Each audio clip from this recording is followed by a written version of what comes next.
നമ്മളെപ്പോഴും 4 ബെഡ്റൂമിൽ തന്നെ സ്റ്റിക്ക് ചെയ്ത് നിൽക്കേണ്ട ഫസ്റ്റ് ഹോം ബയേഴ്സ് ഈ 3 ബെഡ്റൂമിലേക്ക് നമുക്ക് മാറാം, ഒരു കുഴപ്പമില്ല. കാരണം അതിൻ്റെ ഗ്രോത്ത് എന്ന് പറയുന്നത് എല്ലാം പ്രൊപ്പോർഷൻ അനുസരിച്ചാണ്. അതുപോലെ ഇൻവെസ്റ്റേഴ്സ് കൂടുതലും പിന്നെ 3 ബെഡ്റൂമാണ് നോക്കുന്നതല്ലേ. എൻ്റെ ഒരു സക്സസ്ഫുൾ സ്റ്റോറി എന്ന് പറയുകയാണെങ്കിൽ എൻ്റെ പേഴ്സണൽ സ്റ്റോറി പറയുകയാണെങ്കിൽ നമ്മുടെ ആദ്യം പറഞ്ഞ ഞാൻ വളരുന്നതനുസരിച്ച് നമ്മുടെ ഒരു കമ്മ്യൂണിറ്റി ഒരു ഗ്രൂപ്പായിട്ട് വളരുക എല്ലാവർക്കും ചെയ്യാവുന്ന കാര്യങ്ങളാണ്. ഒത്തിരി കാര്യങ്ങൾ ചെയ്യാവുന്നുണ്ട്. ചെയ്ത് കഴിഞ്ഞാൽ അതിൻ്റെ ബെനിഫിറ്റ്സ് നമുക്കും നമ്മുടെ ഫ്യൂച്ചർ ജനറേഷനും അത് കിട്ടും. ഇത് നമുക്ക് വേണ്ടി തന്നെയല്ല, നമ്മൾ നെക്സ്റ്റ് ജനറേഷൻ ടു ജനറേഷന് വേണ്ടിയും കൂടിയാണ്. കാരണം ഇവിടുത്തെ ട്രഡീഷൻ ശരിക്കും നമ്മളായിട്ടാണ് തുടങ്ങേണ്ടത്. നമ്മുടെ കുടുംബ പാരമ്പര്യം നമ്മളായിട്ട് വേണം തുടങ്ങാനായിട്ട്. നമ്മുടെ മക്കൾക്ക് നമ്മളെക്കുറിച്ചൊരു അഭിമാനം, നമുക്ക് നമ്മളെക്കുറിച്ചൊരു അഭിമാനമൊക്കെ ഉണ്ടാകണമെന്നുണ്ടെങ്കിൽ നമ്മുടെ വീഡിയോ കാണുന്ന ആൾക്കാരാണ്. അവർ ബാങ്കിൽ ചെന്ന് കഴിയുമ്പോൾ ഈ 4% 5% അവർക്ക് ലോൺ കിട്ടാറില്ല. നമ്മൾ മലയാളികൾ എന്നല്ല എല്ലാവരും വിചാരിക്കുന്ന സംഭവമാണ് ഈ 4 ബെഡ്റൂം വിൽക്കുമ്പോൾ കൂടുതൽ പൈസ കിട്ടും 3 ബെഡ്റൂമിനേക്കാളും എന്നൊരു കൺസെപ്റ്റ് നമുക്ക് പൊതുവേ ഉണ്ട്. അത് ശരിക്കും അങ്ങനെയാണോ വർക്ക് ചെയ്യുന്നത്? നമ്മുടെ റിട്ടയർമെൻറ്റ് ആകുമ്പോഴുള്ള നമ്മുടെ പല ബെനിഫിറ്റ്സും കുറയുമെന്ന് എല്ലാവരും പറയുന്നുണ്ട്. നമ്മൾ ഇൻവെസ്റ്റ്മെൻറ്റ് പ്രോപ്പർട്ടി ഉണ്ടെങ്കിൽ. പക്ഷേ ആ ഒരു ബെനിഫിറ്റ്സ് നമ്മൾ ഇന്ന് യൂട്ടിലൈസ് ചെയ്യണം. 60 വയസ്സ് അല്ലെങ്കിൽ 70 വയസ്സ് കഴിയുമ്പോൾ നമുക്ക് കിട്ടാവുന്ന ഒരു ബെനിഫിറ്റ്സ് നമ്മൾ ഇന്ന് അത് യൂട്ടിലൈസ് ചെയ്ത് നമ്മൾ പ്രോപ്പർട്ടി വെൽത്ത് ക്രിയേറ്റ് ചെയ്ത് നമുക്ക് ആ ഏജ് ആകുമ്പോഴത്തേക്കും നമുക്ക് സുഭിക്ഷമായിട്ട് ജീവിക്കാനുള്ള പ്രോപ്പർട്ടി നമ്മുടെ കയ്യിൽ. ഈ ടൗൺ ഹൗസുകൾ മേടിക്കുന്നവർക്കും ഈ ഡീലുകൾ കിട്ടാറുണ്ടോ? ടൗൺ ഹൗസ് മേടിക്കുന്നവർക്കും ഈ ഡീലുകൾ കിട്ടും. അതൊരു പ്രശ്നമാണ്. കാരണം ഫസ്റ്റ് ഹോം എന്ന് പറയുമ്പോൾ നമ്മളൊരു ഡ്രീം ഹോമിലേക്ക് പോയി കഴിഞ്ഞാൽ അത് ഒരിക്കലും പ്രാക്ടിക്കലായിട്ടുള്ളൊരു സൊല്യൂഷനാണെന്ന് പറയാൻ പറ്റത്തില്ല. നമസ്കാരം, എല്ലാവർക്കും ജിൽസ് കിച്ചണിലേക്ക് സ്വാഗതം. നമ്മൾ ഓസ്ട്രേലിയയ്ക്ക് മലയാളികൾ വരുന്നത് വളരെ നല്ലൊരു ലൈഫ് സ്റ്റൈലിന് വേണ്ടിയാണ്. ഇവിടെ വന്നതിന് ശേഷം വളരെ നല്ലൊരു ഭാവിയുള്ള നല്ലൊരു ജീവിതം. അതിവിടെ വന്നതിന് ശേഷം നമുക്ക് മനസ്സിലാകുന്ന ഒരു വീട് മേടിക്കുക എന്ന് പറയുന്നത് അത്ര എളുപ്പമുള്ള കാര്യമല്ല. നമ്മൾ വളരെ സ്വപ്നം കാണാറുണ്ട്, നമ്മുടെ മക്കളും ഭാര്യയും പേരൻസും ഒക്കെ ആയിട്ട് വളരെ സുന്ദരമായൊരു ലൈഫ്. അതിന് ആദ്യം വേണ്ട പടി എന്ന് പറയുന്നത് വീട് മേടിക്കാമെന്ന് തന്നെയാണ്. നമ്മൾ പലപ്പോഴും അന്വേഷിച്ച് നടക്കുന്നത് ഒരു 4 ബെഡ്റൂം ഹോമായിരിക്കും. പക്ഷേ അതിൽ നിന്ന് നമ്മൾ ശ്രദ്ധ മാറ്റി ഒരുപക്ഷെ 3 ബെഡ്റൂം ഹോമിലേക്ക് വന്നു കഴിഞ്ഞാൽ നമുക്ക് വീട് മേടിക്കാനായിട്ട് സാധിക്കും. അപ്പോൾ അങ്ങനെ ജീവിതത്തിൽ വളരെയധികം വിജയിച്ച ജോൺസനാണ് ഇന്ന് നമ്മുടെ കൂടെ ഉള്ളത്. അദ്ദേഹം ന്യൂ സൗത്ത് വെയിൽസിൽ സ്ഥിരതാമസമുള്ള ആളാണ്. അദ്ദേഹം മോർഗേജ് ബ്രോക്കറായിട്ട് ജോലി ചെയ്യുന്നു. അദ്ദേഹം എങ്ങനെയാണ് ഇവിടെ വന്നതിന് ശേഷം പ്രോപ്പർട്ടി മേടിച്ചതെന്നും എങ്ങനെയാണ് വളരെ അധികം സക്സസ്ഫുൾ ആയിട്ടുള്ളൊരു വ്യക്തിയാണ് അദ്ദേഹം ഒരുപാട് ആൾക്കാരെ സഹായിക്കുന്നുണ്ട്. ജോൺസൺ നമസ്കാരമുണ്ട്. നമസ്കാരം. എന്നാണ് വിശേഷമൊക്കെ? സുഖമായിട്ടിരിക്കുന്നല്ലേ? തണുപ്പ് കാര്യങ്ങളൊക്കെ? തണുപ്പുണ്ട്. മെൽബൺ കമ്പയർഡ് ടു സിഡ്നി നല്ല തണുപ്പാണ്. നാട്ടില് കോതമംഗലത്താണ്. അപ്പോൾ കോതമംഗലം ഒരുമാതിരി നല്ല കാലാവസ്ഥയുള്ള സ്ഥലം അല്ലേ? ഇങ്ങോട്ട് വന്നപ്പോൾ വലിയ വ്യത്യാസമൊന്നുമില്ല. ലൈഫ് കോതമംഗലത്തായിരുന്നോ അതോ ന്യൂ സൗത്ത് വെയിൽസിലാണോ ബെറ്റർ? ബ്യൂട്ടിഫുൾ എന്ന് ചോദിച്ചു കഴിഞ്ഞാൽ നാടാണല്ലോ നമുക്കെന്നും. പക്ഷേ ഞാനിപ്പോൾ നാട്ടിൽ നിന്ന് വന്നിട്ട് 20 വർഷത്തോളം ആകുന്നു. അതുകൊണ്ട് ഇപ്പം ഇവിടെ NSW യൂസ്ഡ് ആണ് ലൈഫ് ഹോം. അതെ. നമ്മളിപ്പം നാട്ടിലേക്കാളും കൂട്ടുകാരും ബന്ധുക്കളും എല്ലാം കൂടുതലും എല്ലാം ഇവിടെ തന്നെയായി. അതെ. ഇപ്പോൾ നമ്മൾ നാട്ടിൽ നിന്ന് ഇങ്ങോട്ട് വരുന്ന ആൾക്കാരായാലും അതല്ല മറ്റ് രാജ്യങ്ങളിൽ നിന്നായാലും മിഡിൽ ഈസ്റ്റിൽ നിന്നായാലും UK അങ്ങനെയുള്ള സ്ഥലങ്ങളിൽ നിന്നായാലും ഓസ്ട്രേലിയക്ക് വരുന്ന ഓസ്ട്രേലിയൻ മലയാളികളുടെ ഏറ്റവും വലിയൊരു പ്രശ്നങ്ങളിലൊന്ന് ഫസ്റ്റ് ഹോം. ഒരു ഡ്രീം ഹോമാണ് ആൾക്കാർക്ക് വരുന്നത് മേടിക്കാന്ന് പറയുന്നത്. പക്ഷെ അത് പലപ്പോഴും സാധിക്കാറില്ല. അതൊരു പ്രശ്നമാണ്. കാരണം ഫസ്റ്റ് ഹോം എന്ന് പറയുമ്പോൾ നമ്മളൊരു ഡ്രീം ഹോമിലേക്ക് പോയി കഴിഞ്ഞാൽ അത് ഒരിക്കലും പ്രാക്ടിക്കലായിട്ടുള്ളൊരു സൊല്യൂഷനാണെന്ന് പറയാൻ പറ്റത്തില്ല. പിന്നെ ഇപ്പോൾ ഇന്നത്തെ ഒരു സിറ്റുവേഷനിൽ നമുക്ക് NSWയിൽ ഒരു ഡ്രീം ഹോം $1 million പ്രോപ്പർട്ടിയാണ്. മിനിമം $1 million പ്രോപ്പർട്ടിയാണ്. അപ്പോൾ നമുക്കൊരു $1 million പ്രോപ്പർട്ടി എന്ന് പറയുന്നത് നമുക്ക് ഗവൺമെൻറ് അപ്രൂവ്ഡ് ആയിട്ടുള്ള പല സ്കീമുകളും ഉണ്ട്. 2% സ്കീം, 5% സ്കീം, അതൊക്കെയാണ് പ്രൊമോട്ട് ചെയ്യുന്നത്. എപ്പോഴും ഒരു 900 NSWയെ സംബന്ധിച്ച് 900 ആണ് അതിൻ്റെ ഒരു ലിമിറ്റ്. അതാണെങ്കിലാണ് നമുക്ക് 5% സ്കീം അനുസരിച്ച് നമുക്ക് പ്രോപ്പർട്ടി മേടിക്കാൻ പറ്റത്തുള്ളൂ. അതല്ല നമ്മുടെ ഇന്ന് UK അല്ലെങ്കിൽ അയർലൻഡിലോ വർക്ക് ചെയ്തിട്ട് വരുന്ന ആൾക്കാരാണ് ഇനഫ് മണി കയ്യിലുണ്ടെങ്കിൽ ഓക്കെ ഡ്രീം ഹോം പോകാം. അതല്ലാത്തൊരു സിറ്റുവേഷൻ എന്ന് പറഞ്ഞാൽ നമ്മളെപ്പോഴും പ്രിഫർ ചെയ്യേണ്ടത് ഒരു നമുക്ക് അഫോർഡബിൾ ആയിട്ടുള്ള ഒരു ഹോം മേടിക്കുക. മേ ബി 3 ബെഡ്റൂം നമുക്ക് ഏകദേശം 700 to 800 റേഞ്ചിൽ കിട്ടും. അത് മേടിച്ചിട്ട് after few years may be 5 year ഒരു ഡ്രീം ഹോമിലേക്ക് പോവുക. എൻ്റെ ഒരു സക്സസ്ഫുൾ സ്റ്റോറി എന്ന് പറയുകയാണെങ്കിൽ എൻ്റെ പേഴ്സണൽ സ്റ്റോറി പറയുകയാണെങ്കിൽ ഞാൻ വന്നപ്പോഴൊരു ഹോം മേടിച്ചു. 4 ബെഡ്റൂം ആയിരുന്നത്. ഞാൻ 8 വർഷത്തോളം അതിനകത്ത് താമസിച്ചു.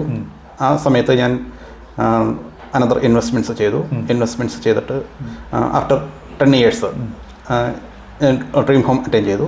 അതിന് സഫർ ചെയ്യേണ്ടതെന്ന് വെച്ചാൽ ഞാൻ താമസിക്കുന്ന വീടും ഒരു ഇൻവെസ്റ്റ്മെൻറ്റ് പ്രോപ്പർട്ടി വിറ്റതിന് ശേഷം എനിക്കത് സക്സസ്ഫുൾ ആയിട്ട് അച്ചീവ് ചെയ്യാൻ പറ്റി.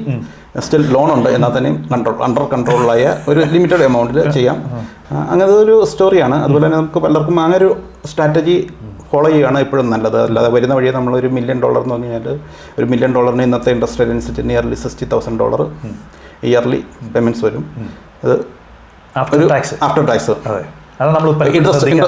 ഇൻട്രസ്റ്റ് ആ ഇൻട്രസ്റ്റ് എന്ന് പറയുമ്പോൾ ഒരു ന്യൂ ഫാമിലിയെ സംബന്ധിച്ച് യങ് ഫാമിലിയെ സംബന്ധിച്ച് അതൊരു വലിയൊരു എമൗണ്ടാണ്. കാരണം കുഞ്ഞു കുട്ടികളുണ്ടാവും, അവരുടെ സ്റ്റഡീസ്, അവരുടെ ഇത് പേരൻസ് വരുന്നു, ഇങ്ങനെയുള്ള സിറ്റുവേഷൻസ് ഒക്കെ ഉള്ളതുകൊണ്ട് അതൊരു അഡ്വൈസബിൾ ആണെന്ന് വെച്ച് കഴിഞ്ഞാൽ ഒരിക്കലും അല്ല. ഒരു ചെറിയൊരു വീട്ടിൽ സെറ്റിൽ ചെയ്തിട്ട് ഫ്യൂ ഇയേഴ്സിന് ശേഷം ഒന്ന് അപ്ഗ്രേഡ് ചെയ്യുക. അതാണ് ഏറ്റവും ബെസ്റ്റ് സ്ട്രാറ്റജി സക്സസ്ഫുൾ ആകാനുള്ളത്. അതെ, നമ്മുടെ മലയാളികളെ സംബന്ധിച്ചിടത്തോളം മാത്രമല്ല, ആരാണെന്ന് പറഞ്ഞാലും നമുക്ക് എപ്പോഴും ഒരു 4 bedroom ഒരു അറ്റാച്ച്മെൻറ്റ് കൂടുതൽ. മീൻസ് പിള്ളേർക്ക് സെപ്പറേറ്റ് റൂം, അതിനുശേഷം പേരൻസ് ആരെങ്കിലും വന്നാൽ അവർക്ക് കിടക്കാനായിട്ട് റൂം, അല്ലെങ്കിൽ സുഹൃത്തുക്കൾ ആരെങ്കിലും ഇപ്പോൾ ഒന്ന് വരുവാണെങ്കിൽ അവർക്ക് കിടക്കാൻ, അങ്ങനെയൊക്കെ വിചാരിച്ചുകൊണ്ടാണ് നമ്മൾ ഈ 4 bedroom പോകുന്നത്. പക്ഷേ ഈ 4 bedroom വന്നു കഴിഞ്ഞ പ്രശ്നമാണ് നമുക്ക് നമ്മുടെ കൈപ്പിടിയിൽ ഒതുങ്ങത്തില്ല. അതാണ് മെയിൻ പ്രശ്നം വരുന്നത്. കാരണം നമ്മൾ അധികം നമ്മുടെ ഒരു കമ്മ്യൂണിറ്റി ഒരു ഡ്രോബാക്ക് എന്ന് വേണമെങ്കിൽ പറയാം. നമ്മൾ നെയ്ബേഴ്സിനെ നോക്കിയിട്ട് അതനുസരിച്ച് ചെയ്യാൻ പോകുന്നൊരു സിസ്റ്റമാണ് പലപ്പോഴും വരുന്നത്. അപ്പോൾ നമ്മൾ ഇപ്പം ഫോർ എക്സാമ്പിൾ പറയുകയാണെങ്കിൽ ഇപ്പോൾ ഞാൻ 20 years ആയി ഇൻ ഓസ്ട്രേലിയ. 20 years ഞാൻ ചെയ്യുന്നത് കണ്ടിട്ട് വേറൊരാൾ എന്നോട് കോമ്പീറ്റ് ചെയ്യാൻ നോക്കി കഴിഞ്ഞാൽ ഒരു ന്യൂ കമർ അത് ഒരിക്കലും നോക്കാതെ നമുക്ക് ഇപ്പോഴത്തെ ഒരു സിറ്റുവേഷനിൽ നമ്മുടെ ഇൻകം അനുസരിച്ച് അതൊന്ന് വർക്ക് ചെയ്തിട്ട് ഏത് രീതിയിൽ നമ്മൾ പ്ലാൻ ചെയ്യുക. അതിന് നമ്മൾ ശരിക്കും എന്താ പറയുന്നത്, നമ്മുടെ ഫിനാൻഷ്യൽ പ്ലാനേഴ്സിനെയോ അല്ലെങ്കിൽ ടാക്സ് ഏജൻസിനെയോ ഇവരുടെയൊക്കെ ഒരു സപ്പോർട്ടോട് കൂടി ചെയ്യുവാണെങ്കിൽ, പ്ലാൻ ചെയ്യുവാണെങ്കിൽ നമുക്കത് ശരിക്കും എക്സിക്യൂട്ട് ചെയ്യാവുന്നൊരു കാര്യമാണ്. അങ്ങനെ ചെയ്ത് കഴിഞ്ഞാൽ അത് കുറച്ചുകൂടെ സക്സസ്ഫുൾ ആണ്. നമുക്ക് ഫിനാൻഷ്യൽ ബർഡൻ കുറയും. അതുപോലെ തന്നെ നമ്മൾ എന്താ പറയുന്നത്, മൾട്ടിപ്പിൾ ഇൻവെസ്റ്റ്മെൻറ്റ്സ് ആണ് നമുക്ക് എപ്പോഴും ഫ്യൂച്ചർ സെക്യൂർ ചെയ്യാൻ വേണ്ടിയുള്ളൊരു ഓപ്ഷൻസ്. അത് ഇനിഷ്യലി നമ്മളൊരു ചെറിയ വീട് വാങ്ങി അതിനകത്ത് സെറ്റിലായിട്ട് കൂടുതൽ മൾട്ടിപ്പിൾ ഇൻവെസ്റ്റ്മെൻറ്റ്സ് പ്രൊമോട്ട് ചെയ്തിട്ട് after few years 1-2 property maximum property ചെയ്യുക എന്നുള്ളതാണ് അതിൻ്റെ ഒരു കൺസെപ്റ്റ്. അത് നമുക്ക് ഇനിഷ്യലി പറ്റത്തില്ല. പക്ഷേ ഇൻ 10 or 5 or 10 years അത് ചെയ്യാം. ചെയ്ത് കഴിഞ്ഞിട്ട് 1-2 പ്രോപ്പർട്ടി വിറ്റ് കഴിഞ്ഞാൽ ഈസി ആയിട്ട് 10 years എന്തെങ്കിലും അല്ല. ഇന്നത്തെ ഒരു സിറ്റുവേഷനിൽ ഇപ്പോഴത്തെ മാർക്കറ്റ് അനുസരിച്ച് ഡബിൾ ആണ്. ഇപ്പം 2 properties മേടിച്ച് കഴിഞ്ഞാൽ ഒരെണ്ണം 2 വിറ്റ് കഴിഞ്ഞാൽ താമസിക്കുന്ന വീട് ലോൺ ഫ്രീ ആയിട്ട് എടുക്കാം. കറക്റ്റ്. അതാണ് ശരിക്കും ചെയ്യേണ്ട ഒരു പോളിസി. നമ്മൾ ജോലി ചെയ്തെന്നും പറഞ്ഞാൽ correct day to day life meet ചെയ്യാനായിട്ടുള്ള എക്സ്പെൻസ് മാത്രമേ ഉള്ള ശമ്പളമുള്ളൂ അല്ലേ? അതെ, നമുക്ക് ഒരിക്കലും റിട്ടയർ ചെയ്യാനുള്ളത്. ഇപ്പം നമ്മുടെ ഒരു ഓസ്ട്രേലിയൻ ടാക്സ് സിസ്റ്റം അനുസരിച്ച് പറയുന്നത് 25%. 100,000 വർക്ക് ചെയ്ത് കഴിഞ്ഞാൽ 25,000 ടാക്സ് പോയി. അതെ, ബാക്കി പറയുന്ന പൈസ എന്ന് പറയുമ്പോൾ ഒരു $1 million പ്രോപ്പർട്ടിക്ക് ഒരു ഇന്നത്തെ റേറ്റ് അനുസരിച്ച് മിനിമം $50,000-55,000 മാറി. അല്ല, അത് മാത്രം പോലല്ലോ, റേറ്റ്സ് അടയണ്ടേ, വാട്ടർ ബില്ല് അടയണ്ടേ, റൈസ് അടയ്ക്കണം, വാട്ടർ ബില്ല് അടയ്ക്കണം, എല്ലാം അടയ്ക്കണം. ശരിക്കും ഇൻഷുറൻസ് ബാക്കിയുള്ള എല്ലാ എക്സ്പെൻസും വരുമ്പോൾ നമുക്ക് നമ്മുടെ ഡേ ടു ഡേ ലൈഫ് ഒന്ന് ശരിക്കും ചെയ്യാനുള്ള ഫണ്ട് നമ്മുടെ കയ്യിലില്ല. നമ്മൾ മലയാളികൾ എന്നല്ല എല്ലാവരും വിചാരിക്കുന്ന സംഭവമാണ് ഈ 4 bedroom വിൽക്കുമ്പോൾ കൂടുതൽ പൈസ കിട്ടും 3 bedroom എന്നൊരു കൺസെപ്റ്റ് നമുക്ക് പൊതുവേ ഉണ്ട്. അത് ശരിക്കും അങ്ങനെയാണോ വർക്ക് ചെയ്യുന്നത്? 4 bedroom ഉള്ള ആ ഒരു പ്രൊപ്പോർഷനേറ്റ് ആയിട്ട് നോക്കുകയാണെങ്കിൽ ഇപ്പോൾ നമ്മളൊരു ഫോർ എക്സാമ്പിൾ 700,000 ഒരു 3 bedroom മേടിക്കുന്നു. After 5 years maybe 8 or 9 കിട്ടും. 4 bedroom നമുക്ക് ഇപ്പം 800 മേടിക്കുന്നത് പ്രൊപ്പോർഷനേറ്റ് ചിലപ്പോൾ 200,000 കൂടും. ഇത് ഗ്രോത്ത് എപ്പോഴും ഏതാണ്ട് ഈക്വലൻ്റ് ആയിട്ടാണ് വരുന്നത്. പക്ഷെ നമ്മുടെ ആ ഒരു ടൈമിലുള്ള ലൈഫ് എങ്ങനെ മാനേജ് ചെയ്യുക എന്നുള്ളതാണ് നമ്മൾ മെയിൻ നോക്കേണ്ടത്. നമ്മളൊരു സ്റ്റാറ്റസിന് വേണ്ടി അല്ലെങ്കിൽ ഇങ്ങനെയുള്ള ഇഷ്യൂവിന് വേണ്ടി നമ്മുടെ ലൈഫ് ശരിക്കും സഫർ ചെയ്യുകയാണ് ചെയ്യുന്നത്. അത് അവോയ്ഡ് ചെയ്യാൻ വേണ്ടി എപ്പോഴും ഇനിഷ്യൽ സ്റ്റേജിൽ ഒരു ചെറിയ നമുക്ക് താമസിക്കാൻ വേണ്ടിയുള്ള ഒരു ബേസിക് ഹോം ചെയ്യുക. അത് ബേസിക് ഹോം എന്നുള്ള കൺസെപ്റ്റിൽ തന്നെ ചെയ്തിട്ട് after 4 years or 5 years upgrade ചെയ്യുക നെക്സ്റ്റ് ലെവലിലേക്ക്. ആ നെക്സ്റ്റ് ലെവലിലേക്ക് അപ്പോൾ നമ്മൾ വൺസ് ഒരു 4 bedroom അല്ലെങ്കിൽ 5 bedroom ഇനിഷ്യലി മേടിച്ചു കഴിഞ്ഞ് കഴിഞ്ഞാൽ നമുക്ക് പിന്നെ നമ്മുടെ ലൈഫിൽ നെക്സ്റ്റ് 10 yearsലേക്ക് യാതൊന്നും ചെയ്യാനുള്ളൊരു ഫിനാൻഷ്യൽ പൊസിഷൻ നമുക്ക് ഉണ്ടാകത്തില്ല. സ്റ്റക്കായി പോകും. ആ 5 years അല്ലെങ്കിൽ 10 years നമ്മൾ സ്റ്റക്കാകുന്ന സമയത്ത് നമുക്കത് ഒരു പ്രോപ്പറായിട്ടുള്ള ഫിനാൻഷ്യൽ പ്ലാനിങ് ചെയ്തിട്ട് ചെയ്യുകയാണെങ്കിൽ നമുക്ക് മൾട്ടിപ്പിൾ ആയിട്ടുള്ള പ്രോപ്പർട്ടീസ് ചെയ്യാം. പ്രോപ്പർട്ടീസ് ചെയ്ത് കഴിഞ്ഞ് കഴിഞ്ഞാൽ അതനുസരിച്ച് നമ്മുടെ ഫിനാൻഷ്യലി ഫ്രീ ആകും. നമ്മുടെ പിള്ളേർക്ക് വേണ്ടിയുള്ള നമ്മൾ ബാങ്കിന് കൊടുക്കുന്ന പൈസ നമ്മുടെ പേഴ്സണൽ ആവശ്യത്തിനും നമ്മുടെ പേരൻസിന് വേണ്ടി നമ്മുടെ ഫാമിലിക്ക് വേണ്ടി മറ്റ് പല കാര്യങ്ങൾ ചെയ്യാൻ വേണ്ടി വണ്ടി മേടിക്കാൻ വേണ്ടി പല കാര്യങ്ങൾക്കും ഉപയോഗിക്കാം. അതാണ് കുറച്ചുകൂടെ ഇനിഷ്യലി ചെയ്യേണ്ട ഒരു സിറ്റുവേഷൻ. അത് നമ്മൾ പ്രത്യേകം ശ്രദ്ധിക്കണം കേട്ടോ. നമ്മളെപ്പോഴും 4 ബെഡ്റൂമിൻ്റെ പുറകെ പോകേണ്ട ഒരു കാര്യമില്ല. ഈ 3 ബെഡ്റൂമിന് മേടിച്ചാലും മതി. അത് നമുക്ക് തീർച്ചയായിട്ടും ഒരു ഫിനാൻഷ്യലി ഗുണമുണ്ട്. നമുക്ക് താമസിക്കാൻ ഒരു വീടും ആകും. അതല്ലെങ്കിൽ നമ്മൾ വീടും ഇല്ല, ഫിനാൻഷ്യലി നമ്മളൊരു ബേർഡനാണ്, ഒരു ഫിനാൻഷ്യലി സൂയിസൈഡാണെന്ന് വേണമെങ്കിൽ പറയാം. അങ്ങനെ പറയാം അല്ലേ? പറയാം. ഞാൻ എൻ്റെ എക്സ്പീരിയൻസ് എന്ന് പറഞ്ഞാൽ ഞാനൊരു അക്കൗണ്ടൻ്റാണ്, ബേസിക്കലി അക്കൗണ്ടൻ്റാണ്. ഇപ്പോൾ ഓസ്ട്രേലിയയിലാണെങ്കിൽ ഞാനൊരു 10 വർഷമായിട്ട് ടാക്സ് ഏജൻ്റായിട്ട് വർക്ക് ചെയ്തിട്ടുണ്ട്. അപ്പോൾ നമുക്ക് ആ ഒരു ബാക്ക്ഗ്രൗണ്ട് വെച്ച് നോക്കുമ്പോൾ നമുക്ക് എപ്പോഴും ഒരു ഇൻവെസ്റ്റിംഗ് മോഡിൽ നമ്മൾ വർക്ക് തിങ്ക് ചെയ്യാണ് നമുക്ക് കുറച്ചുകൂടെ ബെറ്റർ ആയിട്ട് വരുന്നത്. കാരണം നമ്മളൊരു ഫീച്ചറിനെ കണ്ട് എന്താ പറഞ്ഞാൽ നമ്മൾ ഇൻവെസ്റ്റ് ചെയ്യുന്നത്, ആ ഇൻവെസ്റ്റ് നമ്മുടെ ഈ പ്രോപ്പർട്ടി മൾട്ടിപ്പിൾ ചെയ്യുമ്പോൾ ഇപ്പം നമ്മൾ ഫോർ എക്സാമ്പിൾ പറയുകയാണ്, നമ്മൾ ഒരു വീട് മേടിക്കുന്നു, ഒരു 500,000 ഫോർ എക്സാമ്പിൾ 500,000 ഒരു വീട് മേടിക്കുന്നു, നമുക്ക് 1 million സർവീസബിലിറ്റി ഉള്ളപ്പോൾ 500 ഇത് മേടിച്ചിട്ട് അടുത്ത ഇൻവെസ്റ്റ്മെൻറ്റ് പ്രോപ്പർട്ടി മേടിക്കാൻ വേണ്ടി നമുക്ക് റിമൈനിങ് ഫണ്ട് നമ്മുടെ കയ്യിലുണ്ട്. ഇൻവെസ്റ്റ്മെൻറ്റ് പ്രോപ്പർട്ടി ആകുമ്പോൾ നമുക്ക് വീണ്ടും അഡീഷണൽ ഇൻവെസ്റ്റ്മെൻറ്റ് പ്രോപ്പർട്ടി മേടിക്കാൻ നമുക്ക് നെഗറ്റീവ് ഗിയറിങ് അങ്ങനെ പല കാൽക്കുലേഷൻസും ഉള്ളതുകൊണ്ട് നമുക്ക് കൂടുതൽ പ്രോപ്പർട്ടീസ് നമുക്ക് ചെയ്യാൻ പറ്റും ചെറിയ ഹോം ചെയ്യുകയാണെങ്കിൽ. അങ്ങനെ ചെയ്ത് കഴിഞ്ഞാൽ നമുക്ക് എന്താണ് ഉദ്ദേശിച്ചതെന്ന് വെച്ച് കഴിഞ്ഞാൽ 5 years കൊണ്ട് ഈ എല്ലാം പ്രോപ്പർട്ടി ഇവിടുത്തെ മാർക്കറ്റ് അനുസരിച്ച് ഡബിൾ ആകുന്ന ഒരു സിസ്റ്റമാണ്. വേണ്ട 5 വേണ്ട 10 കൂട്ടിക്കും. 10 years കൊണ്ട് ഡബിൾ ആകുന്നു. ആ 10 years ഈ സാധനം 1-2 ഡിസ്പോസ് ചെയ്ത് കഴിഞ്ഞാൽ നമ്മൾ ഫിനാൻഷ്യലി സെക്യൂർ ആയി. അതാണ് അതിൻ്റെ ഒരു സിസ്റ്റം വരുന്നത്. ഒരു 4 ബെഡ്റൂം മേടിക്കുന്ന 3 ബെഡ്റൂം മേടിക്കുന്ന നമ്മൾ വ്യത്യാസങ്ങളിലേക്ക് വരുമ്പോൾ ഈ ഗവൺമെൻറ് തരുന്ന ഇൻസെൻറ്റീവ്സ്, അതായത് ഗവൺമെൻറ് സ്റ്റാമ്പ് ഡ്യൂട്ടി റിഡക്ഷനും അതേപോലെ തന്നെ ഫസ്റ്റ് ഹോം ബയർ ഗ്രാൻറ്റിലുള്ള കുറവ്, അങ്ങനെ എന്തെങ്കിലും സംഭവിക്കുമോ? അതൊരു ക്വസ്റ്റ്യനാണ്. കാരണം നമ്മൾ 4 ബെഡ്റൂമിലേക്ക് സ്റ്റിക്ക് ഓൺ ചെയ്യുമ്പോൾ എപ്പോഴും നമ്മുടെ ഇപ്പോൾ ഒരു NSW പ്രൈസ് എന്ന് പറഞ്ഞാൽ ആവറേജ് പ്രൈസിംഗ് എന്ന് പറഞ്ഞാൽ 900+ ആയിരിക്കും അതിൻ്റെ ഒരു പ്രൈസ് വരുന്നത്. അപ്പോൾ 900+ എന്ന് പറയുമ്പോൾ നമ്മുടെ ഗവൺമെൻറ് സ്കീമുകളായിട്ടുള്ള 5% സ്കീം അല്ലെങ്കിൽ 2% സ്കീം, ഹോം ഗ്യാരണ്ടി സ്കീം എന്ന് പറയുന്ന സ്കീമിൽ നിന്നെല്ലാം നമ്മൾ ഔട്ടായി പോകും. അപ്പോൾ അതുകൊണ്ട് നമുക്ക് മിനിമം 10% എങ്കിലും ഒരു ഡിപ്പോസിറ്റ് വേണ്ടി വരും. അതേസമയം മറ്റേ ചെറിയ homes 3 bedroom below 3 bedroom or 4 bedroom below 900,000 ആണെങ്കിൽ നമുക്ക് ഗവൺമെൻറ്റിൻ്റെ പല സ്കീമുകളും ഉണ്ട്. അപ്പോൾ നമുക്ക് എത്രയും പെട്ടെന്ന് വീട് മേടിക്കാനുള്ളൊരു ഓപ്ഷൻസ് ഉണ്ട്. 5% ഡിപ്പോസിറ്റ് മതി. അതല്ലാത്തൊരു സിറ്റുവേഷൻ വരുമ്പോൾ നമ്മൾ പ്രൈസ് കൂടുന്നു, അതനുസരിച്ച് 5% ഓപ്ഷനിൽ നിന്ന് നമ്മൾ ഔട്ടാകുന്നു. അതിന് സാലറി ബേസ് ഉണ്ട്. I think four family 200,000. അപ്പം അങ്ങനെയുള്ള പല ഇതുണ്ട്, പോളിസീസ് ഉണ്ട്. പോളിസീസ് സ്ട്രാറ്റജീസ് ഉണ്ട്. അത് നമ്മൾ നോക്കുമ്പോൾ എപ്പോഴും ചെറിയ വീടുകളാണെങ്കിൽ നമുക്ക് ഒന്ന് ഡിപ്പോസിറ്റ് മണി കുറച്ച് മതി. ഇപ്പം 700,000 5%ഉം 1 million 5% നമ്മൾ വ്യത്യാസം വന്നു. അപ്പോൾ നമുക്ക് എത്രയും പെട്ടെന്ന് അക്യൂർ ചെയ്യാൻ ചെറിയ വീടുകളാണ് കുറച്ചുകൂടെ നല്ലത്. അത് ചോദിക്കാൻ കാര്യം വെച്ചില്ല, കഴിഞ്ഞ ദിവസം നമ്മുടെ വേറെ സുഹൃത്ത്, അവൻ നമ്മൾ അറിയുന്നതാണ്, അദ്ദേഹം മേടിച്ചത്, അദ്ദേഹത്തിന് മേടിക്കേണ്ടത് എമൗണ്ട് എന്ന് പറയുന്നത് നമ്മുടെ വിക്ടോറിയയിൽ എത്രയാണ്? 6.5 അതായത് ഈ 6.5 ലക്ഷത്തിന് ഒരു വീട് കിട്ടുന്നില്ല. ഈ 4 ബെഡ്റൂം വീട് കിട്ടാൻ ഭയങ്കര പാടാണ് ഈ നമ്മുടെ ഈ മെട്രോപൊളിറ്റനിലൊക്കെയാണ് വരുന്നത്. അപ്പോൾ അദ്ദേഹത്തിന് കിട്ടിയത് 7.5 ലക്ഷമായി. അപ്പോൾ 7.5 ലക്ഷം ആയപ്പോൾ അദ്ദേഹത്തിൻ്റെ സ്റ്റാമ്പ് ഡ്യൂട്ടി 10-30,000 അറൗണ്ട് 4% അതാണ് ഒരു ഇത് വരുന്നത്. ഏകദേശം $30,000 കയ്യിൽ നിന്ന് പോയി. ആ പൈസ പോയതല്ലേ? പൈസ പോയി തന്നെയാണ്. ആ പൈസ പോയതാണ്. അന്ന് ആ സ്ഥാനത്ത് പുള്ളിക്കാരൻ ഒരുപക്ഷെ 3 ബെഡ്റൂമിലേക്ക് പോവുകയാണെങ്കിൽ ഈ ഒരു 600,000 വീട് കിട്ടിയാൽ 600,000 വീട് കിട്ടും. അപ്പോൾ നമുക്ക് സ്റ്റാമ്പ് ഡ്യൂട്ടിയുടെ എക്സംഷൻ കിട്ടും. പിന്നെ ബ്രാൻഡ് ന്യൂ ഹോംസ് ആണെങ്കിൽ ഫസ്റ്റ് ഹോം ബയർ ഗ്രാൻഡ് അങ്ങനെയുള്ള സ്കീമുകളുണ്ട്. നമുക്കത് അഡീഷണൽ ബെനിഫിറ്റ്സ് ആണ്. അതെ, നമുക്ക് അഡീഷണൽ ഫണ്ടുകൾ ഒത്തിരി കണ്ടുപിടിക്കേണ്ടി വരും. അതെ, അപ്പോൾ അത് ശരിക്കും പറഞ്ഞാൽ നമ്മൾ മലയാളികൾ അത് ശ്രദ്ധിക്കുന്നില്ല കേട്ടോ. അങ്ങനെ ഒരു ഓപ്ഷൻ നമുക്കുണ്ട്. 3 ബെഡ്റൂം ഒരിക്കലും മോശമല്ല. വേറെ കാര്യമുണ്ട്, നമ്മുടെ ഈ പഴയത് ഒരു 30 കൊല്ലം 40 കൊല്ലം മുമ്പുള്ള വീടുകളെല്ലാം തന്നെ 3 ബെഡ്റൂമാണ്. അതിന് ഒരു ബാത്റൂമേ ഉള്ളൂ അല്ലേ? ഒരു ടോയ്ലറ്റ്, ഒരു ബാത്റൂമേ ഉള്ളൂ. അതിന് ചിലപ്പം ഡബിൾ ഗാരേജ് കാണും, അല്ലെങ്കിൽ സിംഗിൾ ഗാരേജ്. പലതിനും കാർപോർട്ട് മാത്രമേ ഉള്ളൂ. അതും അതിനും ഇന്ന് $1 million വന്നുകൊണ്ടിരിക്കുകയാണ് പഴക്കമുള്ള വീടുകൾക്ക്. അതെ, ഇത് പ്രൊപ്പോർഷൻ അനുസരിച്ചാണ് ഇതിന്റെ വില കൂടുന്നത്. അല്ലേ? ലാൻഡിന്റെ പ്രൈസ് അപ്രിഷിയേറ്റ് ചെയ്യുന്നു, ബിൽഡിംഗ് ഡിപ്രിഷിയേറ്റ് ചെയ്യുന്നു. അതാണ് മെയിൻ ആയിട്ടുള്ള സംഭവം. പിന്നെ നേഴ്സുമാർക്ക് ഇവിടെ എന്തെങ്കിലും സ്പെഷ്യൽ ബെനിഫിറ്റുകൾ എന്തെങ്കിലും? നേഴ്സുമാർക്ക് സ്പെഷ്യൽ ബെനിഫിറ്റ് എന്ന് പറഞ്ഞാൽ നേഴ്സുമാർക്ക് ഇപ്പം ഫസ്റ്റ് ഹോം ബയർ ആണെങ്കിൽ നമുക്ക് ചില ബാങ്കുകൾ നമുക്ക് 10% കിട്ടും, ചെയ്യാൻ പറ്റും. 10% LMI വേവ് ചെയ്തിട്ട് കിട്ടുന്ന ബാങ്കുകളുണ്ട്. അപ്പോൾ നമുക്ക് അതാണ് ഏറ്റവും ബെസ്റ്റ് ഓപ്ഷൻസ്.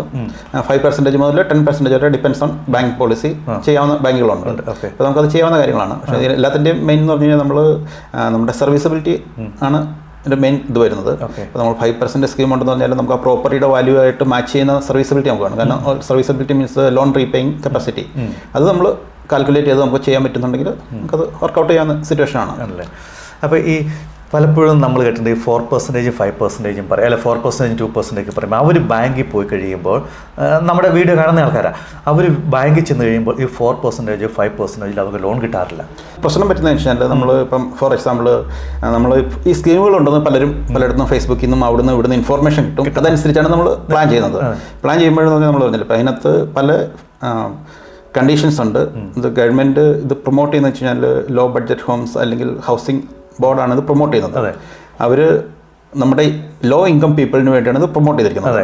അപ്പോൾ നമ്മളുടെ പലരുടെയും ഇത് വരുന്നത് വെച്ച് കഴിഞ്ഞാൽ ലോ ഇൻകം പീപ്പിളും അതുപോലെ പ്രോപ്പർട്ടി പ്രൈസും ഇത് ചെയ്യുന്നത് റെസ്ട്രിക്റ്റ് ചെയ്തിട്ടുണ്ട്. അപ്പോൾ നമ്മൾ പലരും മലയാളികൾ ചെയ്യുന്നതെന്ന് വെച്ച് കഴിഞ്ഞാൽ മാർക്കറ്റിലുള്ള ഏറ്റവും വലിയ വീട് കണ്ടിട്ട് ബാങ്കിൽ ചെന്ന് എനിക്ക് 4% സ്കീം അല്ലെങ്കിൽ 4 അല്ല 5% സ്കീം വേണം എന്ന് പറഞ്ഞു കഴിഞ്ഞാൽ അത് പ്രാക്ടിക്കൽ അല്ല.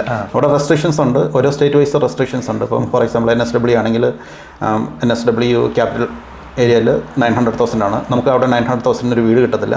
പോയി അഡ്വാൻസ് കൊടുത്തിട്ട് ബാങ്കിൽ ചെന്ന് കഴിഞ്ഞാൽ സമ്മതിക്കത്തില്ല. അപ്പോൾ ഒരു കാര്യം ശ്രദ്ധിക്കണം, ഈ ഗവൺമെൻറ് പറയുന്ന പോളിസികളെല്ലാം ഓരോ ഗണത്തിൽപ്പെട്ട ആൾക്കാരെ ഉദ്ദേശിച്ചുകൊണ്ടാണ് ചെയ്യുന്നത്.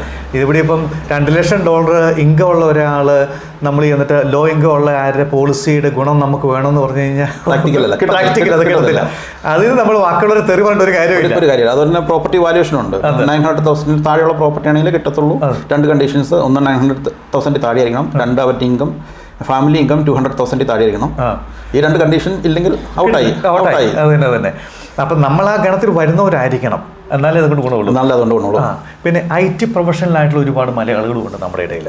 അവർക്ക് എന്തെങ്കിലും സ്പെഷ്യൽ ഡീലുകളോ കാര്യങ്ങളോ ഗവൺമെൻറ് ബാങ്കുകൾ കൊടുക്കാറുണ്ട്? ബാങ്കുകൾ ക്വാളിഫൈഡ് പ്രൊഫഷണൽ ആയിട്ടുള്ള IT, അതല്ലെങ്കിൽ എഞ്ചിനീയേഴ്സ്, അക്കൗണ്ടൻസ്, ഡോക്ടേഴ്സ്, നേഴ്സുമാർ, ഇങ്ങനെയുള്ള എല്ലാവർക്കും ഓരോ ബാങ്കിൻ്റെ പോളിസി അനുസരിച്ച് സ്കീമുകളുണ്ട്. മിക്ക ബാങ്കുകളും തന്നെ 10% LMI വേവ് ചെയ്യുന്ന സ്കീമുകളും ഉണ്ട്. നമ്മൾ ഓരോ ബാങ്കും ഏത് ബാങ്കായിട്ടെന്നുള്ള ബാങ്കിൻ്റെ പോളിസികൾ ചെക്ക് ചെയ്തിട്ട് നമുക്ക് അതിൻ്റെ ഒരു ഡീറ്റെയിൽ പോകാവുന്നതാണ്. അതൊക്കെ എന്ന് പറഞ്ഞാൽ എല്ലാം പേഴ്സൺ ടു പേഴ്സൺ ആണ് ഈ സംഭവങ്ങളെല്ലാം. അപ്പോൾ നമുക്ക് ഒരാളുടെ ഇൻഫർമേഷൻ കിട്ടിക്കഴിഞ്ഞാൽ മാത്രമാണ് നമുക്ക് ചെയ്യാൻ പറ്റത്തുള്ളൂ. ഫോർ എക്സാമ്പിൾ രജിസ്റ്റേർഡ് നഴ്സ്, നമുക്ക് രജിസ്റ്റേർഡ് നഴ്സ് എന്ന് പറയുമ്പോൾ LMI വേവ് ചെയ്യാവുന്നതാണ്. പക്ഷേ ഒരു കണ്ടീഷനുണ്ട്, അവർ രജിസ്റ്റേർഡ് നേഴ്സായിട്ട് പ്രാക്ടീസ് ചെയ്യണം.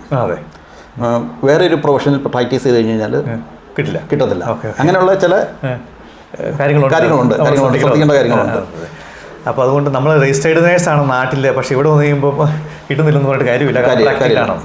ആ സെയിം ഫീൽഡിൽ പ്രാക്ടീസ് ചെയ്യുന്ന ആൾക്കാരായിരിക്കണം. ഇവിടുത്തെ രജിസ്ട്രേഷൻ ഉണ്ടാവും, ആഫ്റ്റർ രജിസ്ട്രേഷൻ എല്ലാം ഉണ്ടാവും. പക്ഷേ നമ്മൾ ചില റെസ്ട്രിക്ഷൻസ് ഉണ്ട് ചില ബാങ്കിൽ, ചില പോളിസീസ് ഉണ്ട്. അപ്പോൾ അതനുസരിച്ച് ആയിരിക്കും.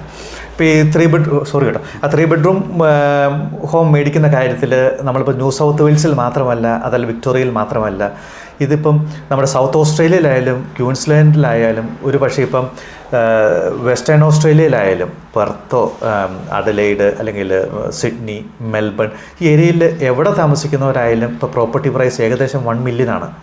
അപ്പോൾ ഈ 3 ബെഡ്റൂമിൻ്റെ ഒരു സ്ട്രാറ്റജിയിലേക്ക് നമുക്ക് ഏത് സംസ്ഥാനത്ത് താമസിക്കുന്നവർക്കും വരാം അല്ലേ? ഇപ്പോൾ നമ്മൾ ന്യൂ സൗത്ത് വെയിൽസിനെ മാത്രമായിട്ട് കണക്കാക്കേണ്ട കാര്യമില്ല. ഏത് സ്റ്റേറ്റിലാണ് ഇതിൻ്റെ അവസ്ഥ. അപ്പോൾ നമുക്ക് ഒരു സജസ്റ്റ് ചെയ്യുന്ന ഓപ്ഷൻസ് ഒന്നെങ്കിൽ ചെറിയ റൂം നോക്കുക, അതല്ലെങ്കിൽ 4 ബെഡ്റൂം തന്നെ വേണമെന്നുണ്ടെങ്കിൽ നമ്മൾ ഇച്ചിരി റീജിയണൽ ഏരിയൽസ് ഉപയോഗിക്കുക. അത് തന്നെ 4 ബെഡ്റൂം വേണം തന്നെ നമുക്ക് താല്പര്യം ഉണ്ടെങ്കിൽ റീജിയണൽ ഏരിയയ്ക്ക് പോവുക. പക്ഷേ അന്നേരം ഗവൺമെൻറ്റിൻ്റെ എന്താണ് ഈ സ്റ്റാമ്പ് ഡ്യൂട്ടി വ്യത്യാസങ്ങളുണ്ട്, ചെറിയ വ്യത്യാസങ്ങളുണ്ട്. എന്നാലും റീജിയണൽ ഏരിയാസ് ഇപ്പോൾ കവർ ചെയ്യുന്ന രീതിയിലാണ് നിൽക്കുന്നത്. NSW എനിക്ക് തോന്നുന്നത് 850 ആണ്, 850K.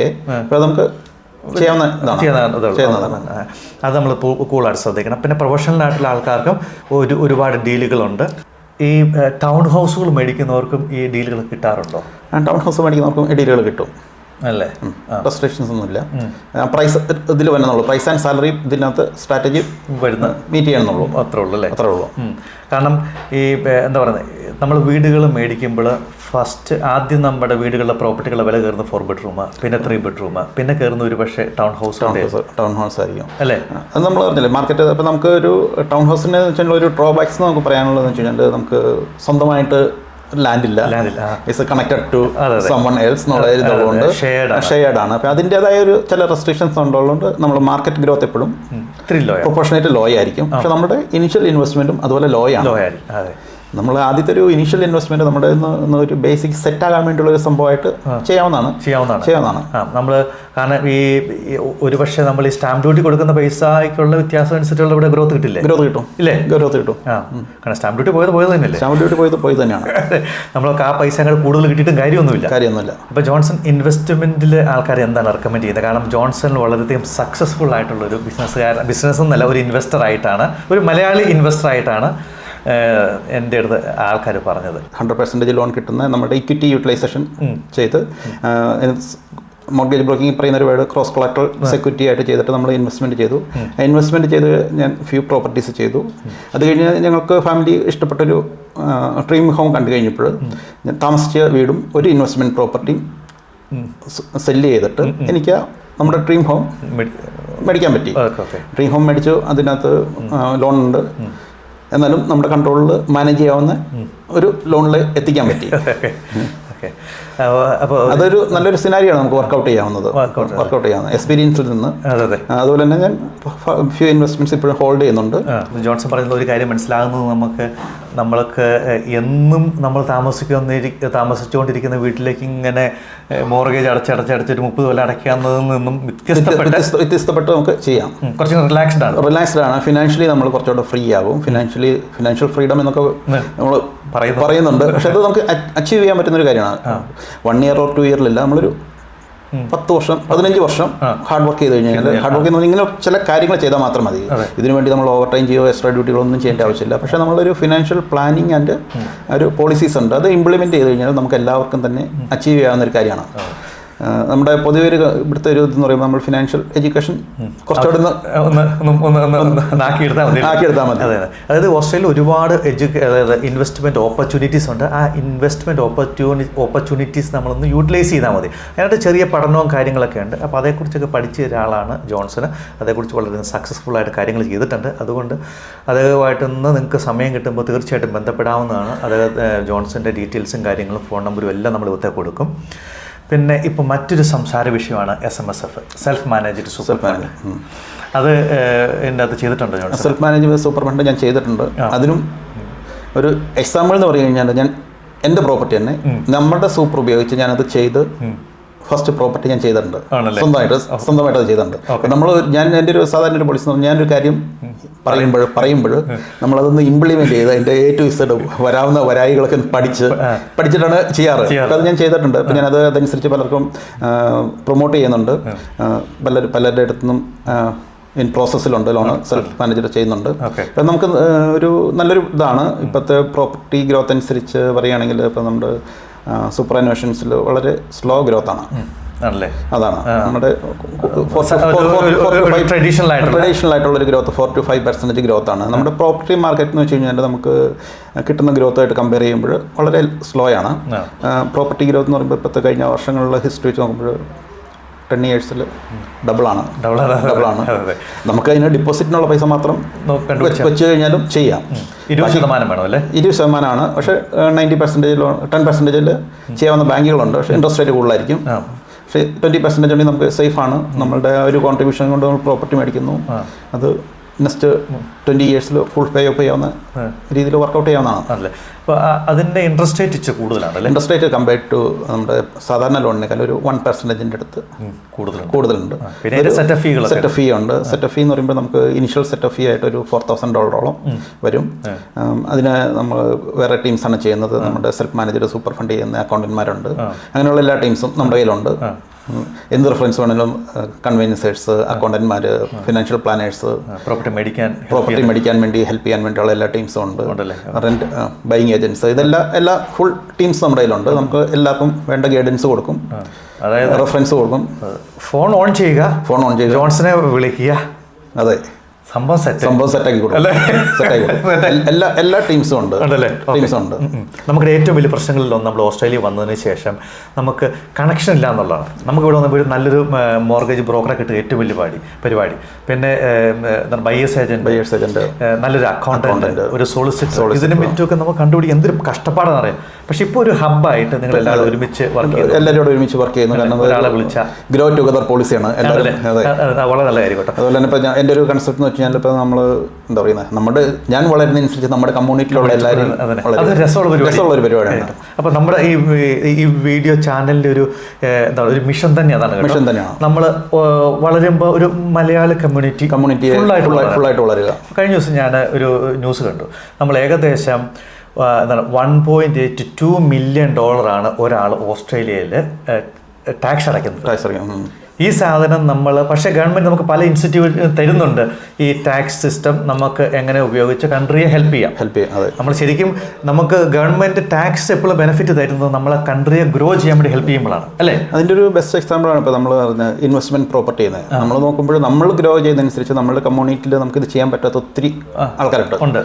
സ്വന്തമായിട്ട് വീട് മേടിക്കാൻ പറ്റാത്ത നമ്മൾ ഒരു അക്കോമഡേഷൻ പ്രൊവൈഡ് ചെയ്യാന്ന്. അക്കോമഡേഷൻ നമുക്ക് കിട്ടുന്ന അഡീഷണൽ ബെനിഫിറ്റ്സ് അല്ലെങ്കിൽ നമുക്ക് കിട്ടുന്ന സ്കില്ല് കൊണ്ട് നമ്മൾ ചെയ്തിട്ട് നമ്മളൊരു ഫാമിലിയെ സപ്പോർട്ട് ചെയ്യണം.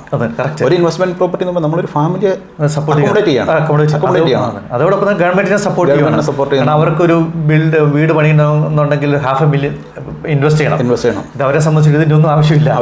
പ്രൈവറ്റ് ആൾക്കാർ പ്രൊവൈഡ് ചെയ്യുവാണ് അല്ലേ. അതിന് വേണ്ടി അവർ ചിലപ്പോൾ 10,000, 2,000, 3,000 രൂപ കൊടുക്കും. 3,000 രൂപ. അതുപോലെ നമുക്ക് ടാക്സ് ബെനിഫിറ്റ്സും നമ്മൾ പറയുന്നത് ഇപ്പോൾ ഇൻവെസ്റ്റ്മെന്റ് പ്രോപ്പർട്ടി സ്ട്രാറ്റജി എന്ന് പറഞ്ഞാൽ നമ്മുടെ റിട്ടയർമെന്റ് ആകുമ്പോഴുള്ള നമ്മുടെ പല ബെനിഫിറ്റ്സും കുറയുമെന്ന് എല്ലാവരും പറയുന്നുണ്ട് നമ്മൾ ഇൻവെസ്റ്റ്മെന്റ് പ്രോപ്പർട്ടി ഉണ്ടെങ്കിൽ. പക്ഷെ ആ ഒരു ബെനിഫിറ്റ്സ് നമ്മൾ ഇന്ന് യൂട്ടിലൈസ് ചെയ്യണം. നമ്മൾ 60 വയസ്സ് അല്ലെങ്കിൽ 70 വയസ്സ് കഴിയുമ്പോൾ നമുക്ക് കിട്ടാവുന്ന ഒരു ബെനിഫിറ്റ്സ് നമ്മൾ ഇന്ന് അത് യൂട്ടിലൈസ് ചെയ്ത് നമ്മൾ പ്രോപ്പർട്ടി വെൽത്ത് ക്രിയേറ്റ് ചെയ്ത് നമുക്ക് ആ ഏജ് ആകുമ്പോഴത്തേക്കും നമുക്ക് സുഭിക്ഷമായിട്ട് ജീവിക്കാനുള്ള പ്രോപ്പർട്ടി നമ്മുടെ കയ്യിൽ വരും, ഇൻകം വരും. അതാണ് നമുക്ക് ചെയ്യാവുന്ന ഒരു പോളിസി. അതെ. അതോടൊപ്പം തന്നെ ഈ പ്രോപ്പർട്ടി നമുക്ക് നമ്മുടെ നെക്സ്റ്റ് ജനറേഷന് ഹാൻഡ് ഓവർ ചെയ്യാൻ പറ്റും അല്ലേ. ഹാൻഡ് ഓവർ ചെയ്യാൻ പറ്റും. കാരണം അവർക്കും പൈസ വേണമല്ലോ, അവർക്കും ജീവിക്കണം, നമുക്കൊരു ലെഗസിയും വേണം. അല്ല നമ്മളിവിടെ വന്നു ശാപ്പാടടിച്ചു ചത്തുപോയി അതല്ലേ. അത് തന്നെയല്ല. ഞാൻ പലരോടും പറയുന്നൊരു എക്സാമ്പിൾ ഉണ്ട്. ഇപ്പം നമ്മൾ എന്താ പറയുന്നത്, ഇപ്പം ഒന്ന് ബേസിക്കലി സെറ്റിലായ ഒരു മനുഷ്യൻ, ഒരു 2 പേര് വർക്ക് ചെയ്യുന്നൊരു ഇന്നത്തെ ഒരു സിംഗിൾ സിഗ്നേച്ചർ എന്ന് പറഞ്ഞു കഴിഞ്ഞാൽ നമ്മുടെ ഒരു കൊച്ചിൻ്റെ ലൈഫ് സെക്യൂർ ആണ്. കാരണം ഇന്ന് ഇവിടെയുള്ളൊരു ഫോർ യങ് ഫാമിലി 2 പേരും സെറ്റിലായിട്ടുള്ള നേഴ്സുമാരാണ്. അത്യാവശ്യം ഒരു പ്രോപ്പർട്ടി ചെയ്തു അവർ ജീവിക്കുന്നുണ്ടെങ്കിൽ അവർ ഇന്ന് ചെയ്യുന്ന ഒരു സിഗ്നേച്ചർ മീൻസ് ഒരു വീട് ഇൻവെസ്റ്റ്മെൻറ്റ് പ്രോപ്പർട്ടി എന്ന് പറഞ്ഞാൽ അടുത്ത കൊച്ചിന് 30 ഇയേഴ്സ് ആകുമ്പോഴത്തേക്കും ഇന്നത്തെ മാർക്കറ്റിനനുസരിച്ച് ഫുള്ളി പേ ചെയ്തിട്ടാണ്. അപ്പോൾ ആ കൊച്ചിൻ്റെ ലൈഫ് സെക്യൂർ ആണ്. സെക്യൂർ എന്ന് പറഞ്ഞാൽ അവർക്ക് ഒരു പ്രോപ്പർട്ടി മേടിക്കാനുള്ള അഡ്വാൻസ് 30 വർഷം കഴിയുമ്പോൾ ഇന്നത്തെ മാർക്കറ്റ് ഇന്നത്തെ പ്രോപ്പർട്ടിയുടെ പ്രൈസ് എവിടെയാണ് നമുക്ക് പ്രിഡിക്റ്റ് ചെയ്യാൻ പോലും പറ്റത്തില്ല.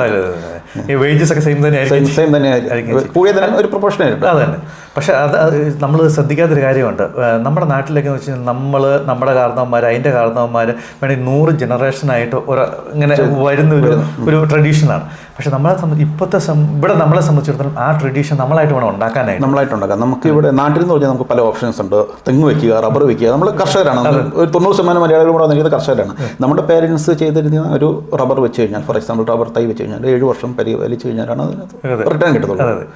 അത് കിട്ടില്ല എന്നുള്ളൊരു ഗ്യാരണ്ടി ഇല്ലാത്ത കാര്യങ്ങൾ അവർ ചെയ്യുന്നു. എന്ന് പറഞ്ഞാൽ നമുക്കിവിടെ ചെയ്യാൻ പറ്റുന്ന ഏറ്റവും വലിയൊരു ഇൻവെസ്റ്റ്മെൻറ്റ് ഓപ്പർച്യൂണിറ്റി എന്ന് പറയുന്നത് ഇൻവെസ്റ്റ്മെൻറ്റ് പ്രോപ്പർട്ടി മേടിക്കാൻ. അപ്പോൾ നമ്മളിത് വരുമ്പോൾ പറഞ്ഞ പോലെ തന്നെ ഇത് നമുക്ക് വേണ്ടി തന്നെയല്ല, നമ്മൾ നെക്സ്റ്റ് ജനറേഷൻ ടു ജനറേഷന് വേണ്ടിയും കൂടിയാണ്. കാരണം ഇവിടുത്തെ ട്രഡീഷൻ ശരിക്കും നമ്മളായിട്ടാണ് തുടങ്ങേണ്ടത്. നമ്മുടെ കുടുംബ പാരമ്പര്യം നമ്മളായിട്ട് വേണം തുടങ്ങാനായിട്ട്. നമ്മുടെ മക്കൾക്ക് നമ്മളെക്കുറിച്ചൊരു അഭിമാനം, നമുക്ക് നമ്മളെക്കുറിച്ചൊരു അഭിമാനമൊക്കെ ഉണ്ടാകണമെന്നുണ്ടെങ്കിൽ നമ്മൾ ഇൻവെസ്റ്റ് ചെയ്യണം. കറക്റ്റായിട്ട് അല്ലേ. നമ്മൾ ഫ്യൂച്ചറിലേക്ക് നമ്മൾ നോക്കണം. അല്ലാതെ നമ്മുടെ മക്കൾക്ക് പൈസയ്ക്ക് ആവശ്യമില്ല എന്നൊരു അവസ്ഥയൊന്നുമില്ല. എല്ലാവർക്കും പൈസയ്ക്ക് ആവശ്യമുണ്ട്. ചില സമയങ്ങളിൽ അതിൻ്റെ ആവശ്യമില്ലെന്ന് മാത്രമേ ഉള്ളൂ. പക്ഷേ തീർച്ചയായിട്ടും നമുക്ക് പൈസയ്ക്ക് ആവശ്യമുണ്ട്. അതേപോലെ തന്നെ SMSFൻ്റെ കാര്യം പറഞ്ഞത്, നമ്മൾ ട്രഡീഷണൽ ആയിട്ടുള്ള കാര്യങ്ങളിൽ പോയാൽ ചിലപ്പോൾ $10,000-10,000 ഒരു വർഷം കയറുന്നത്. നമ്മൾ 10-30 കൊല്ലം അതിന് വേണ്ടി വർക്ക് ചെയ്യണം. ആ സ്ഥാനത്ത് നമ്മൾ പ്രോപ്പറായിട്ട് പ്രോപ്പർട്ടിയിൽ ഇൻവെസ്റ്റ് ചെയ്യണം കേട്ടോ. നമ്മൾ എവിടെയെങ്കിലും കൊണ്ട് എന്തെങ്കിലും പൈസ ഇൻവെസ്റ്റ് ചെയ്തിട്ടൊന്നും കാര്യമില്ല. പ്രോപ്പറായിട്ട് ഇൻവെസ്റ്റ് ചെയ്യുവാണെങ്കിൽ തീർച്ചയായിട്ടും ആ പൈസ പെട്ടെന്ന് തന്നെ ഡബിൾ ആകാനും ട്രിപ്പിൾ ആകാനായിട്ടുള്ള സാധ്യതയുണ്ട്. ചിലരും പറ്റും ഈവൻ 6 months കൊണ്ടും പറ്റും 100,000 കയറുന്ന പ്രോപ്പർട്ടീസ് അല്ലേ. കഴിഞ്ഞ ദിവസത്തെ നമ്മുടെ ന്യൂസ് ഒന്നും കണ്ടില്ലേ, ഏതാണ്ട് 202 സബർബ്സിലാണ് 100,000 മുകളിൽ പ്രോപ്പർട്ടിയുടെ വില കയറിയിരിക്കുന്നത് അല്ലേ. അത് പറ്റും നമ്മൾ ഒരു കാരണവശാലും മറ്റേ സാധാരണമായിട്ടുള്ള ഒരു ഷെയർ മാർക്കറ്റിൽ കിട്ടാൻ ബുദ്ധിമുട്ട് കിട്ടത്തില്ല. പ്രോപ്പർട്ടി ഗ്രോത്ത് എന്ന് പറയുമ്പോൾ ഇപ്പം ഒരു വർഷം ഒരു $50,000 കഴിഞ്ഞ 2 വർഷങ്ങളിൽ $50,000 കയറുന്നുണ്ട്. അത് എല്ലായിടത്തും ഇല്ല, ചില ഏരിയകളിൽ നമ്മളത് നോക്കിക്കണ്ട് മേടിക്കാനുള്ളൂ. ഒരു നമുക്ക് self manager super fund initial investment എന്ന് പറയുമ്പോൾ മാക്സിമം നമ്മുടെ ഇന്ന് 200,000 ആണ്. 200,000 $50,000 1 year ഗ്രോത്ത് എന്ന് പറഞ്ഞു കഴിഞ്ഞാൽ വേറെ ഒരിടത്തുനിന്നും കിട്ടാത്തൊരു ഗ്രോത്ത് ആണ്. ഈ 100,000 നമ്മൾ ഉണ്ടാക്കാനായിട്ട് എത്ര 10 കൊല്ലം പണിക്കണം. പക്ഷേ സെയിം വേയിൽ റിസ്ക് ഉണ്ട്, റിസ്ക് എലമെന്റ്സ് ഉണ്ട്. കാരണം പ്രോപ്പർട്ടി മാർക്കറ്റിനെ ഡിപ്പെൻഡ് ചെയ്താണ് ഇതിരിക്കുന്നത്. അപ്പോൾ അങ്ങനെയുള്ളൊരു സംഭവം ഉണ്ട്. പക്ഷെ അത് ആ റിസ്ക് നമ്മൾ കാൽക്കുലേറ്റ് ചെയ്തിരിക്കണം. ചെറിയ റിസ്ക് ഒക്കെ എടുക്കാൻ റെഡിയാണോ? ഓപ്ഷൻസ് ഇഷ്ടം പോലെ ഉണ്ട്. ഇതിനെ സപ്പോർട്ട് ചെയ്യുന്ന എല്ലാ ടീംസും നമ്മുടെ കയ്യിലുണ്ട്. ഫിനാൻഷ്യൽ പ്ലാൻ, പിന്നെ എല്ലാത്തിനും മെയിനായിട്ട് നമ്മളൊരു ഫിനാൻഷ്യൽ അനലൈസിസിന് പ്ലാനറെ കണ്ട് ഇതൊന്ന് ഡിസ്കസ് ചെയ്യുക എന്നുള്ളതാണ്. എൻ്റെ ഒരു ഫീൽഡ് അക്കൗണ്ട്സ് ആയതുകൊണ്ട് അത്യാവശ്യ കാര്യങ്ങളൊക്കെ ഞാൻ പറഞ്ഞോളൂ. അതെ. അപ്പോൾ ഇത്രയൊക്കെ കാര്യങ്ങളാണ് നമുക്കിപ്പോൾ പറയാനുള്ളത്. ജോൺസൺ പറഞ്ഞില്ല, ജോൺസൺ വളരെ സക്സസ്ഫുൾ ആയിട്ടുള്ള ആളാണ്. അദ്ദേഹത്തിൻ്റെ ഫോൺ നമ്പറും കാര്യങ്ങളെല്ലാം നമുക്ക് കൃത്യമായിട്ട് കൊടുക്കും. നമ്മളൊരു സമൂഹം എന്ന നിലയിൽ നമ്മൾ വളരണം. ഇപ്പോഴാണ് കഴിഞ്ഞ ദിവസമാണ് ഞാൻ എടുത്തു നോക്കിയപ്പോൾ ഓസ്ട്രേലിയയിൽ ഒരു വീട് ഇൻവെസ്റ്റ്മെൻറ്റേഴ്സ് ഉള്ളതാണെങ്കിൽ ഇപ്പോൾ ഏകദേശം 2.5 മില്യൺ ആൾക്കാരുണ്ട്. പക്ഷേ ആ ഒരു വീട് എന്നുള്ളത് മാറി ഒരു 6 വീടിലേക്ക് വരുമ്പോഴത്തേക്കും അത് വെറും 20,000 ആൾക്കാർ താഴെയാക്കി മാറുക. അതൊരു 10 വീട്ടിലേക്ക് വരുമ്പോഴത്തേക്ക് വെറും 2,500 പേർക്ക് മാത്രമേ അത്ര ആൾക്കാരുള്ളൂ. നമുക്ക് ഒരു പക്ഷേ ഈ 2,500 വരുന്ന ആ ടോപ്പ് കാറ്റഗറിയിൽ നമ്മൾ വരണമെന്നുണ്ടെങ്കിൽ തീർച്ചയായിട്ടും നമുക്ക് സാധിക്കും. നമുക്കൊരു ടീമായിട്ട് വളരാം. അതിനായിട്ട് വളരാനായിട്ടുള്ള പ്രാഗൽഭ്യവും അതിനായിട്ട് എക്സ്പീരിയൻസുമായിട്ടുള്ള ഒരുപാട് ആൾക്കാർ ഇപ്പോൾ നമ്മുടെ കമ്മ്യൂണിറ്റി തന്നെ മലയാള കമ്മ്യൂണിറ്റി തന്നെയുണ്ട്. അത് ചെയ്യാവുന്ന ഒത്തിരി ആൾക്കാരുമുണ്ട്. അതേപോലെ നന്നായിട്ട് പഠിച്ചവരുമുണ്ട്. നമ്മുടെ കമ്മ്യൂണിറ്റിയിൽ ഒത്തിരി ആൾക്കാർക്ക് അത് ചെയ്യാം. പക്ഷേ അറിയുകയും അറിയാന്നല്ല, ചെയ്യാം. കപ്പാസിറ്റി ഉണ്ട്, ലിങ്ക് ഉണ്ട്. പക്ഷെ അവർക്കുള്ള അതിനുള്ളൊരു എന്താ പറയുന്നത്, ഒന്നുകിൽ ആ ഒരു സ്ട്രാറ്റജി ഇല്ല, അല്ലെങ്കിൽ മൈൻഡ് സെറ്റ് ഇല്ല. പിന്നെ ഇതിനകത്ത് മൈൻഡ് സെറ്റ് എന്നൊരു ഇത് അതിനെപ്പറ്റി സ്റ്റഡി ചെയ്യുന്നില്ല എന്നുള്ളതാണ്. അങ്ങനെ കാര്യങ്ങളൊക്കെ ഉണ്ട്. അതുകൊണ്ട് നിങ്ങൾക്ക് തീർച്ചയായിട്ടും ജോൺസണുമായിട്ട് ബന്ധപ്പെടാവുന്നതാണ്. അദ്ദേഹം ന്യൂ സൗത്ത് വെയിൽസാണ്. 20 കൊല്ലമായിട്ട് ഇവിടെ ജീവിക്കുന്ന ആളാണ്. അക്കൗണ്ടൻ്റാണ്. അതോടൊപ്പം തന്നെ മോർഗേജ് ബ്രോക്കറുമാണ്. എന്തെങ്കിലും പറയാനുണ്ടെങ്കിൽ പറഞ്ഞു വിളിക്കുക. നമുക്ക് പറ്റുന്ന രീതിയിൽ നമ്മൾ എല്ലാവരും സഹകരിക്കുക. നമ്മുടെ ആദ്യം പറഞ്ഞ ഞാൻ വളരുന്നതനുസരിച്ച് നമ്മുടെ ഒരു കമ്മ്യൂണിറ്റി ഒരു ഗ്രൂപ്പായിട്ട് വളരുക. എല്ലാവർക്കും ചെയ്യാവുന്ന കാര്യങ്ങളാണ്. ഒത്തിരി കാര്യങ്ങൾ ചെയ്യാവുന്നുണ്ട്. ചെയ്തു കഴിഞ്ഞാൽ അതിൻ്റെ ബെനിഫിറ്റ്സ് നമുക്കും നമ്മുടെ ഫ്യൂച്ചർ ജനറേഷനും അത് കിട്ടും. അതെ. അപ്പോൾ നിങ്ങൾക്ക് ഈ വീഡിയോ കണ്ട് ഇഷ്ടപ്പെട്ടെങ്കിൽ തീർച്ചയായിട്ടും നിങ്ങൾ ഷെയർ ചെയ്യണം. അപ്പോൾ ഇതിനകത്തൊരു മെയിനായിട്ടൊരു പോയിന്റ് നമ്മൾ പറയുന്നത്, നമ്മളെപ്പോഴും 4 ബെഡ്റൂമിൽ തന്നെ സ്റ്റിക്ക് ചെയ്ത് നിൽക്കേണ്ട ഫസ്റ്റ് ഹോം ബയേഴ്സ് ഈ 3 ബെഡ്റൂമിലേക്ക് നമുക്ക് മാറാം. ഒരു കുഴപ്പമില്ല. കാരണം അതിൻ്റെ ഗ്രോത്ത് എന്ന് പറയുന്നത് എല്ലാ പ്രൊപ്പോർഷൻ അനുസരിച്ചാണ്. അതുപോലെ ഇൻവെസ്റ്റേഴ്സ് കൂടുതലും പിന്നെ 3 ബെഡ്റൂമാണ് നോക്കുന്നത് അല്ലേ? ഇൻവെസ്റ്റേഴ്സ് 3 ബെഡ്റൂമാണ് നോക്കുന്നത്. 3 ബെഡ്റൂമും ചെറിയ വീടുകളും നോക്കുന്നുണ്ട്. പിന്നെ നമ്മുടെ ആ ഒരു കണ്ടീഷൻ അനുസരിച്ച്. അതെ. അപ്പം ഇത്രയൊക്കെയാണ് പറയാനുള്ളത്. നിങ്ങൾ തീർച്ചയായിട്ടും നിങ്ങൾക്ക് ഇഷ്ടപ്പെട്ടെങ്കിൽ ഈ വീഡിയോ ഷെയർ ചെയ്യണം. നമുക്കെല്ലാവർക്കും ഒരു കമ്മ്യൂണിറ്റി ആയിട്ട് നല്ലൊരു ജീവിതം ഈ ഓസ്ട്രേലിയ ഉണ്ടാവണം. നമുക്ക് എല്ലാവർക്കും സ്വന്തമായിട്ട് വീട് മേടിക്കുക. അതിനകത്ത് നമുക്ക് ഓടിച്ചാടി കളിക്കണം. നിങ്ങൾക്ക് ഇഷ്ടമുള്ള ചെടികളൊക്കെ അതിനകത്ത് നടാം അല്ലേ? ഇഷ്ടമുള്ള പച്ചക്കറികൾ നടാം. അതേപോലെ തന്നെ ഇഷ്ടമുള്ള ഗ്രീനിഷ് ആയിട്ടുള്ള വൃക്ഷങ്ങൾ നിങ്ങൾക്ക് നടാം. വാഴ വെക്കാം ഇല്ലേ? വാഴ, കപ്പ, നമ്മുടെ സ്വർഗം നമുക്കുണ്ടാക്കാം. അതുകൊണ്ട് നമ്മൾ ബെഡ്റൂമിൻ്റെ എണ്ണത്തിൽ പിടിച്ച് നിൽക്കേണ്ട ഇച്ചിരി ലാൻഡൊക്കെ ഉള്ള സ്വന്തമായിട്ടുള്ള വീട് മേടിക്കാനായിട്ട് എല്ലാവരും ദൈവം അനുഗ്രഹിക്കട്ടെ. നമസ്കാരം. കുഴപ്പമില്ല.